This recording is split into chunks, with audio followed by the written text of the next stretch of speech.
뻔뻔한 저희 시어머니 때문에 얼마 전엔 경찰까지 찾아오고 아주 난리도 아니었어요. 큰 집안 싸움으로 번질 뻔했지요. 친정에서는 사돈 알기를 얼마나 우습게 알아서 저러는 거냐며 저한테 이혼까지 생각해보라고 할 정도로 기분이 상해 있었죠. 지금은 어찌어찌 잘 해결이 되긴 했습니다. 시어머니 때문에 풍파가 있긴 했지만 솔직히 이혼까지 해야 하나 싶을 정도로 저랑 남편 두 사람 사이에는 그렇다 할 문제가 없었거든요. 아직도 친정 부모님은 앙금이 남아있는 것 같긴 하지만 그래도 일이 해결되었고 당사자인 제 동생 또한 이젠 괜찮다고 하니 잘 해결되어서 참 다행이구나 싶기도 해요. 게다가 다른 건 몰라도 이번 일을 계기로 시댁과 거리를 두게 된 지금 며느리인 제 입장에서는 오히려 편하기도 하고요. 그리고 남편이 원래도 저에게 잘하긴 했지만 이번 일로 제 동생이며 친정 부모님께도 더 잘하게 되었고요. 결과적으로는 다 잘 됐구나 그렇게 생각하려고 합니다. 신혼 때 신혼집을 시댁과 엄청 가까운 곳으로 구했어요. 차로 10분이면 도착할 거리다 보니 원치 않아도 시어머니와 마주치는 일이 많을 수밖에 없었습니다. 애초에 시댁과 가까운 곳에 신혼살림을 차린 게 잘못이긴 했지만 그 당시에는 그쪽에 신혼집을 구하는 것보다 더 좋은 방법이 따로 없기도 했어요. 아무튼 그 덕분에 제가 여러모로 고생을 했어요. 결혼 준비할 때는 전혀 눈치도 못 챈 시어머니의 본성 때문에 말이죠. 맘고생은 물론이고 몸도 같이 고생을 했어요.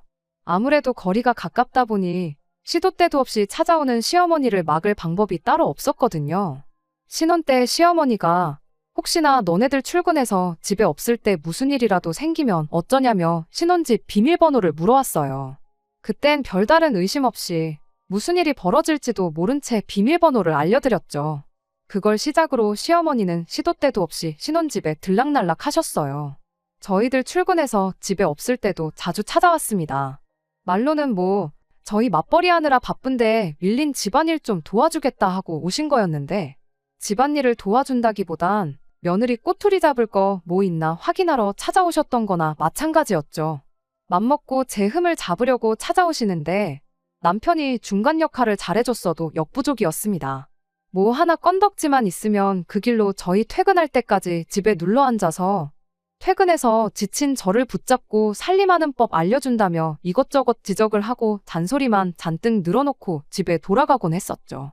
한 번은 냉장고 안에 제가 해놓은 반찬을 보고 음식 맛이 뭐 그러냐며 그걸 가지고 잔소리를 했어요. 제 딴에는 언제까지 반찬 사 먹고 외식하고 그럴 수는 없으니 나름 노력해 본 거였는데 그걸 가지고 며칠 동안 잡들이를 당하니 열심히 해보려는 마음도 쏙 사라지더라고요. 그래서 다시 처음처럼 반찬 가게 반찬을 사다가 쟁여놓고 그랬는데 그 후엔 또 우리 아들 뼈 빠지게 일하는데 조미료 투성이에 몸에도 안 좋은 가게 반찬을 먹이냐며 그걸 가지고 잔소리를 하셨고 그 덕에 냉장고는 싹 다 비워버리고 집에 돌아오는 길에 남편과 만나 외식을 하고 들어오고 그렇게 했네요. 집이 가깝다 보니 장 보러 갈 때마다 저희를 불러내서 대신 계산시키는 것도 부지기수였어요. 그걸로 저희 밑반찬이라도 해주셨다면 그걸 불만이라고 하는 제가 나쁜 사람이겠지만 아들 끼니 걱정하시는 분치고 저희한테 콩나물국 한 번 끓여주신 적이 없던 게 저희 시어머니였습니다. 한 번은 이대로 못 견디겠다 싶어 시어머니 모르게 비밀번호를 바꿔버린 적도 있었죠. 물론 일주일도 안 돼서 시어머니에게 다시 비밀번호를 알려줘야 했습니다. 밤낮이고 찾아와 문 두들기며 큰소리 내시고 이웃분들께 민폐를 끼치는데 다시 알려주지 않을 수가 없었어요. 이 지경까지 오게 되니 잘 버티고 있다고 생각했던 제가 먼저 무너지게 되더라고요. 그나마 남편이 중간 역할을 해준다고 노력은 했지만 그것도 소용없을 정도로 제가 스트레스 때문에 고생을 했어요. 그나마 남편이 그 정도 해줬기에 버텼다는 생각이에요. 남편 아니었으면 아마 진작에 무너지고도 남았을 거예요. 아무튼 더는 남편도 이 상황을 두고 볼 수 없었나 봐요. 그냥 자기가 출퇴근 더 힘들게 하면 되는 거 아니냐 하며 그냥 집 내놓고 하루빨리 시어머니 곁을 떠나버리자고 먼저 제안을 해왔습니다. 저도 웬만하면 그냥 참겠다고 했었겠지만 정말 마지막까지 와있던 상황이라 남편 제안을 받아들이고 그 주에 곧바로 부동산 찾아가 집을 내놨습니다. 어찌어찌 운 좋게 집이 생각보다 빨리 나가게 되면서 시어머니도 모르게 이사를 나갈 수 있었죠. 이사 가는 날 시어머니가 어떻게 부모한테 말도 없이 이사를 가냐며 난리법석을 떠셨지만 이미 팔려버린 집인데 별다른 방법이 없었으니 금방 포기하셨어요. 그렇게 시어머니와의 길고도 짧은 악연은 끝나는가 싶었어요. 시댁 근처에서 떠나버리니 삶의 질이 말할 것도 없이 좋아졌죠. 그렇다고 시댁과 연을 끊고 지내게 된 건 아니고 명절 때나 생신 때는 당연히 찾아가고 그랬지만 일주일에 3-4번 보는 것과 비교해 본다면 1년에 3-4번 찾아뵙는 게 비교할 수 없을 정도로 좋은 상황이었으니 저도 그간 쌓인 악감정은 금세 풀어버릴 수 있겠구나 싶었죠. 이사가고 몇 달간은 오히려 저도 시댁에 제 나름대로 평소보다 더 잘하게 되더라고요. 그런데 제가 모르던 문제가 하나 있었으니 그건 제 동생이었어요. 제 동생은 대학교 다닐 때부터 쭉 카페에서 아르바이트를 해왔고 그러다 보니 자연스럽게 진로를 그쪽으로 정하게 되었어요. 관련 자격증도 취득하고 하면서 카페를 하나 창업해보겠다고 알아보고 있던 와중이었습니다. 그 시기가 저희 결혼할 시기랑 맞물렸던 상황이었고 저희가 신혼살림 차리고 살다 보니 이쪽이 주거단지 규모에 비해 경쟁도 많이 없고 어쨌든 언니인 제가 가깝다 보니 어떻게든 도움이 될 수 있지 않겠나 싶어서 저희 동네를 소개시켜줬고 동생은 저 하나만 보고 거기다가 카페를 창업하게 되었던 거예요. 동생한테 저희 동네를 소개시켜줄 적에는 저희도 그 동네에서 못해도 5년은 더 살지 않겠나 하던 상황이었죠. 그런데 시어머니와의 불화로 저희가 급하게 이사를 나가게 되면서 동생 혼자 그 동네에 남아버리게 된 상황이 돼버린 거였어요. 그 상황을 두고 동생은 저를 원망하거나 하지는 않았어요. 동생도 주변 상권을 조사해보니 저희 말처럼 경쟁도 거의 없었고 카페가 잘 될 거라 어느 정도 확신을 했던 상황이었다고. 저희가 살고 있지 않았어도 이 동네를 알았다면 응당 이쪽에 창업을 했을 거라고 미안해하지 않아도 된다고 해왔어요. 시어머니와의 문제야 고부간의 문제지 그게 동생인 자기랑은 아무 관계도 없는 거 아니겠냐고 말해왔고 저도 남편도 이 부분에 대해서는 설마 시어머니가 그렇게까지 하겠어 하고 생각을 했어요. 저희가 또 한 번 시어머니를 과소평가했던 거였죠. 앞서 말씀드렸던 것처럼 이런 상황을 얼마 전까지는 전혀 모르고 있었어요.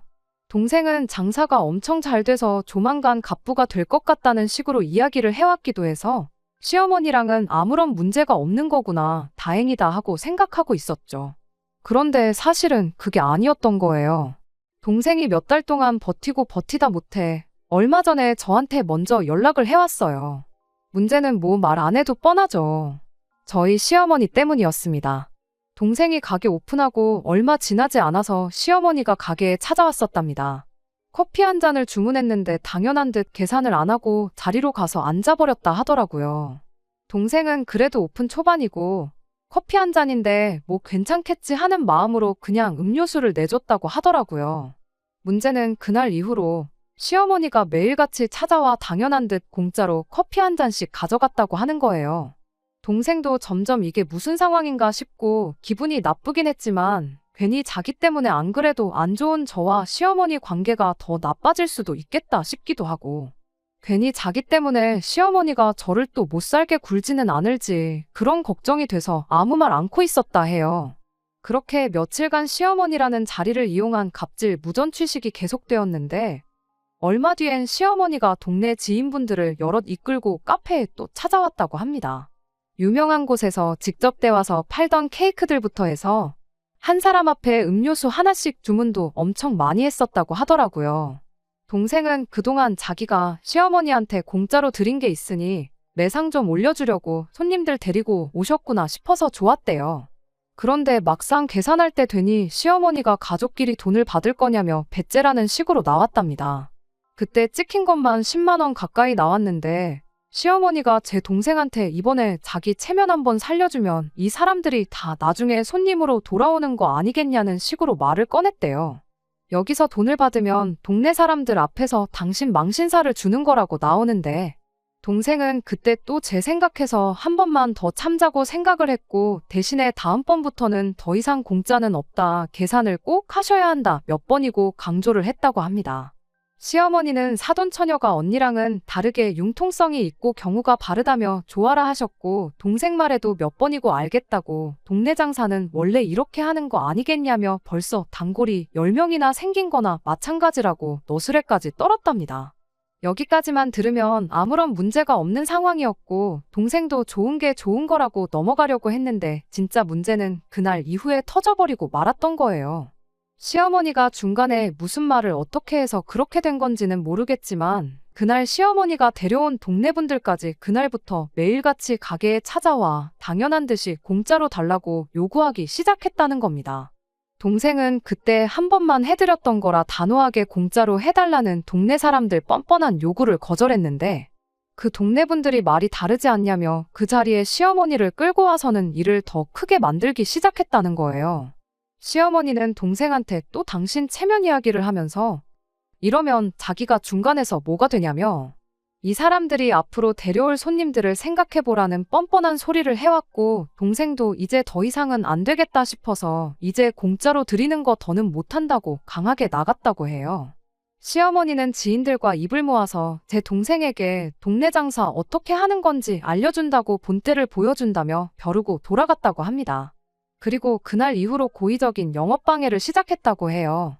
시간 될 때마다 5명이면 5명, 10명이면 10명 때를 찌어 우르르 가게로 쳐들어와서는 음료 한 잔 시켜놓고 가게 자리 차지하고 앉아서 오는 손님들 앉을 자리도 없게 만들지를 않나.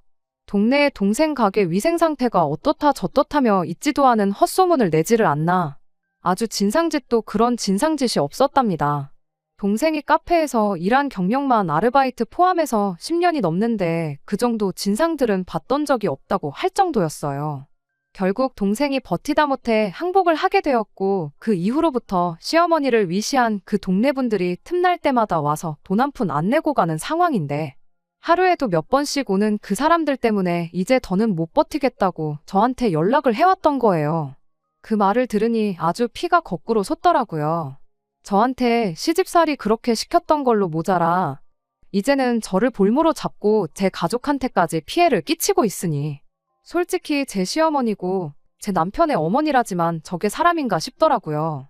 그래서 그 길로 회사에 사정 설명에 반차 써버리고 동생 카페로 갔어요. 어떻게 해야 할지 몰라 동생이 장부를 따로 만들어 놓긴 했는데 근 3달이라는 짧은 시간 동안 시어머니와 그 일행들이 공짜로 헤쳐먹은 게 무려 200만 원에 달했습니다.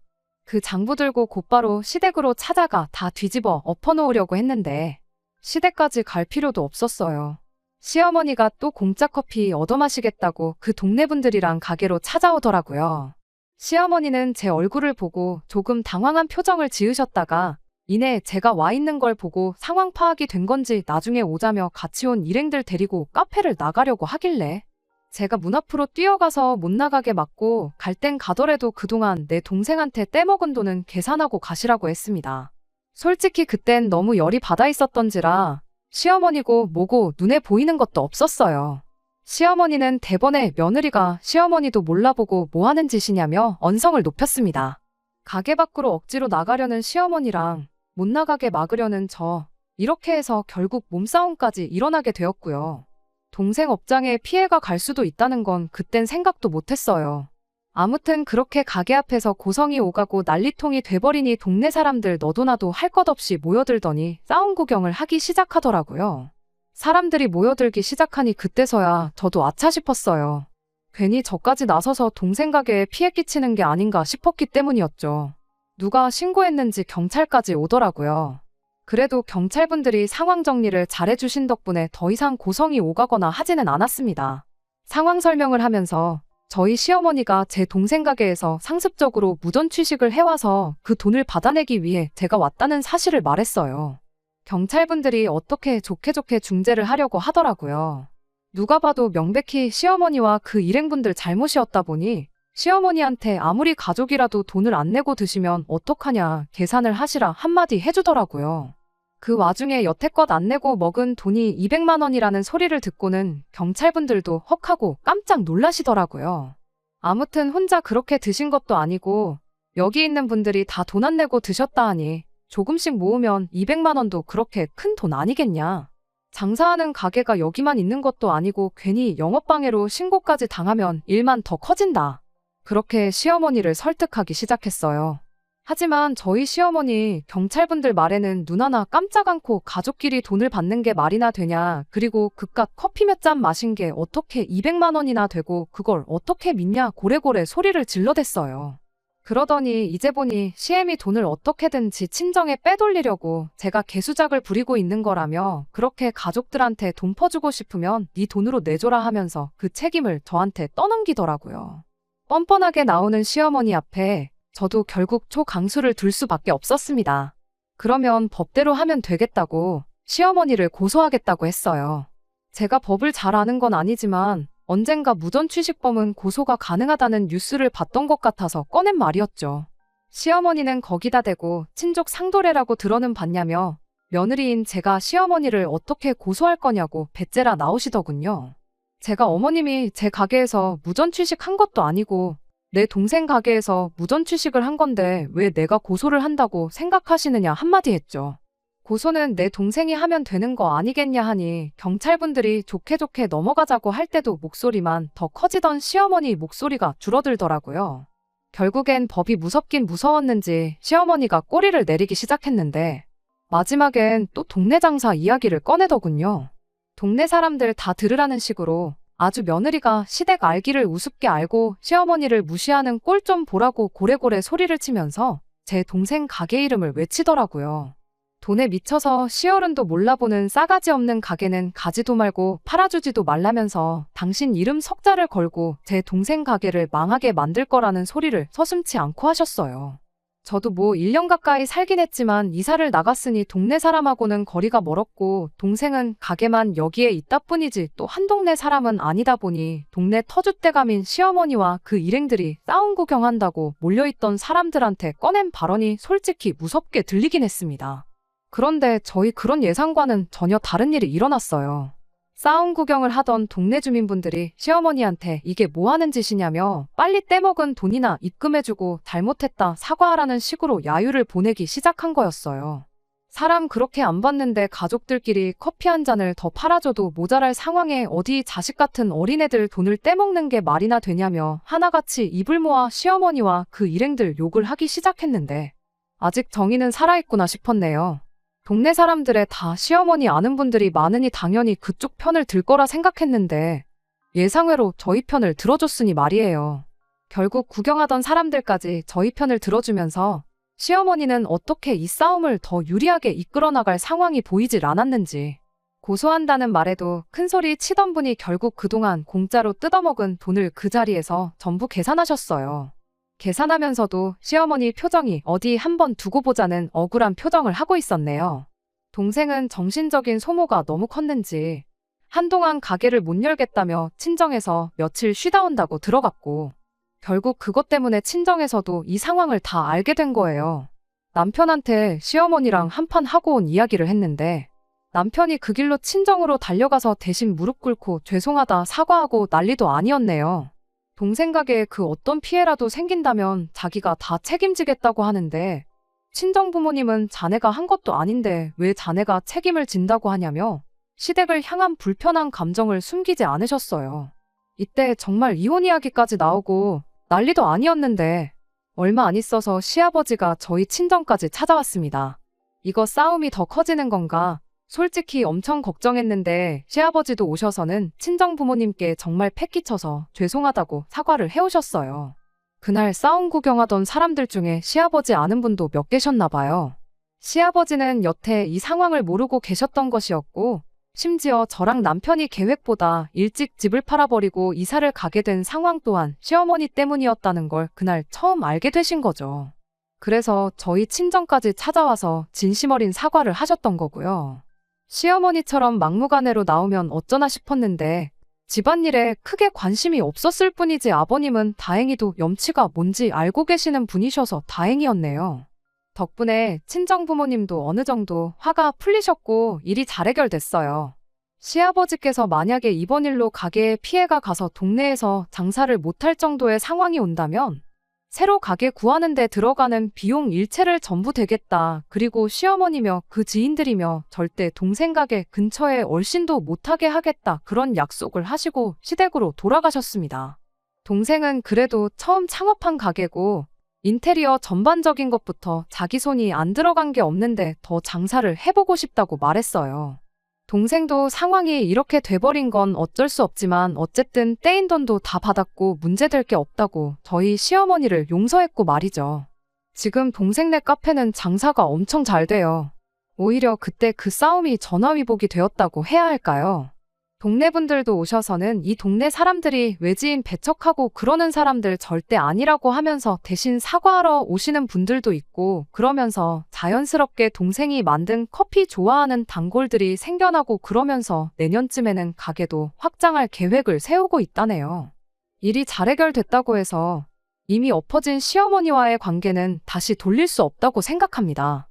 시아버지는 명절이고 뭐고 챙기지 말고 마음 풀릴 때까지 시댁 안 보고 살아도 된다. 저랑 남편 둘이 행복하게 잘 사는 게 중요한 게 아니겠냐며 저희 좋은 대로 살라고 하신 덕분에 시댁과는 아직도 거리를 두고 지내고 있기는 합니다. 언젠간 그때 그런 일이 있었지 하면서 웃으며 넘길 날이 올란지 싶긴 하지만 일단 지금은 다른 생각 않고 시아버지 바램대로 저랑 남편이 행복하게 잘 살 방법 찾는 데부터 집중해 보려고요. 언제가 될지는 모르겠지만 지금 당장은 만족스러운 결혼 생활하고 잘 살고 있습니다. 끝까지 들어주셔서 감사합니다. 오늘의 사연은 여기까지입니다.